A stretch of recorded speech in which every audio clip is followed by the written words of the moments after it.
lucrez. Este vorba de poveste din deșert.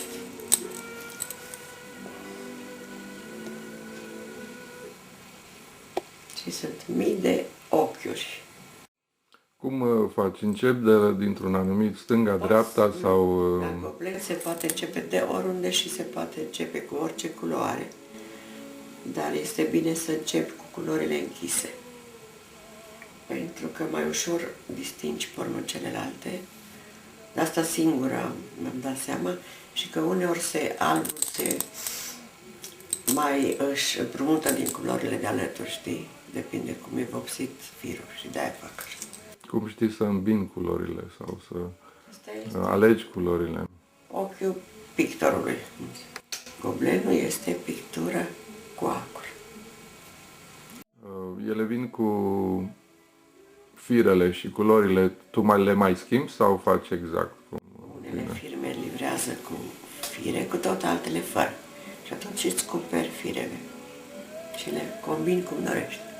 Și aici poți să schimbi dacă nu-ți place. Cel mai dificil este de lucrat ochii, mâinile, portretele, care sunt foarte dificile. Dacă ai greșit un ochi, toată expresia un ochi de ață, adică toată expresia se distruge. Am văzut în unele goblene, fețele sunt strâmbe sau ochii sunt pieziși, cruciși. Ale tale sunt foarte bune. Și te privesc în ochi de oriunde te uiți, știi? Asta e.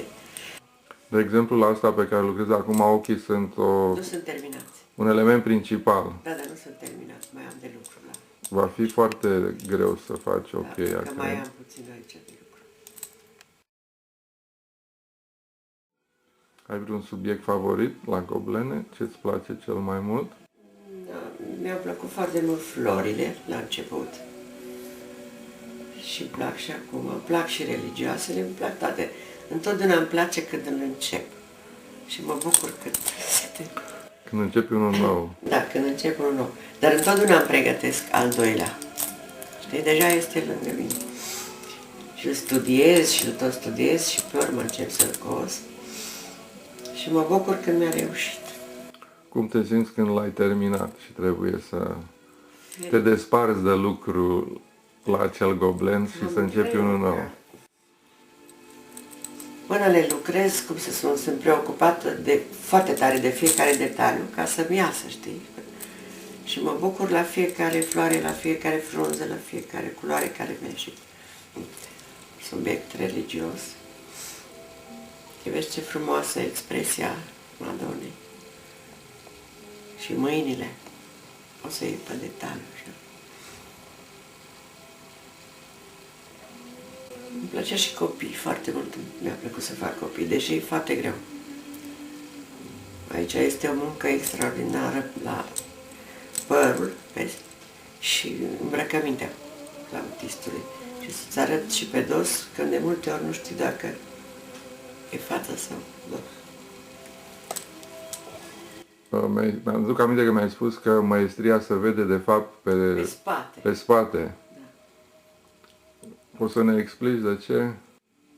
Pentru că nu e voie să faci noduri pe spate. Se văd și sub sticlă dacă faci nod. Știi? Și trebuie să treci mai ușor cât se poate firul care pleacă în altă parte, știi? De ce arată-ne spatele la... Da. Asta, într-adevăr, de la distanță nici e greu să observi diferența. Asta e superb. Foarte frumos. Este una dintre cele mai frumoase icoane ortodoxe. Culorile sunt extraordinare. Extraordinare, ținuta, privirea și toate detaliile. Îmbrăcămintea ei. Uite, dos. Aici este vorba de perspectivă. Adică Cred că e greu de redat perspectiva. foarte greu și în pictură. Este unul dintre cele mai grele lucruri. Să-ți reușească prin culoare, pentru că totul depinde de cum. Asta este atât de migălos că fiecare pulsătură e altă culoare, fiecare punct. seamănă cu Pissarro, care așa făcea cu vârful pensulei, știi, fiecare. Punctele alea mici, știi? Asta e ceva în genul. Deci presupun că e cu atât mai greu cu cât sunt mai multe puncte, adică Mai multe nu e culori. o suprafață Nu merge cu o suprafață, singură... Da. Da. Aici este o muncă de un an. Ar trebui să fie în mod normal. Cât ia, de exemplu, mestecenii? Cât ți-a luat să-l E 4 termini? luni lucrând și 12 ore pe zi. Lucrezi așa de mult? Da. Astea mari, toate cam așa, 3-4 luni. Lucrând intens, nu o oră, două, că într-o oră, două. O oră faci 1 centimetru dacă. 1 centimetru într-o oră. Da. Dacă ești deja foarte priceput și foarte vechi. Dar la detalii nu poți să faci într-o oră. Numai la fond, știi, unde e mai simplu. Asta, de exemplu, nu poți să faci. Și aici o floare, dacă o termini într-o zi, dar nu o termini, să zicem așa, ca una, nu poți.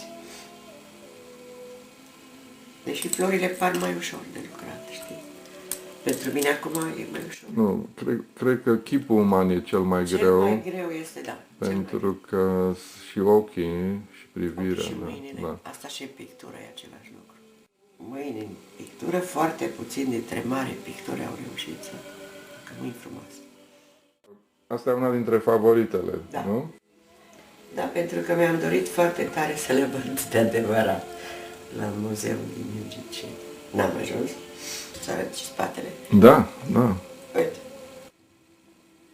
De la distanță nu se vede se poate diferența. vedea, Da, da. da.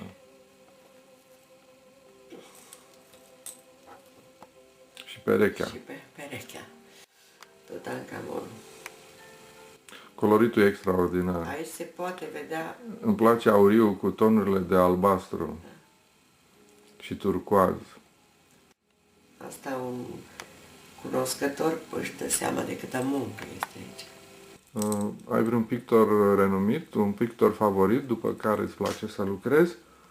Da, foarte tare Van Gogh și niciodată nu o să am un tablou original cu Van Gogh. Nu și, se știe niciodată. și la fel ca mine, oricare dintre noi, știi?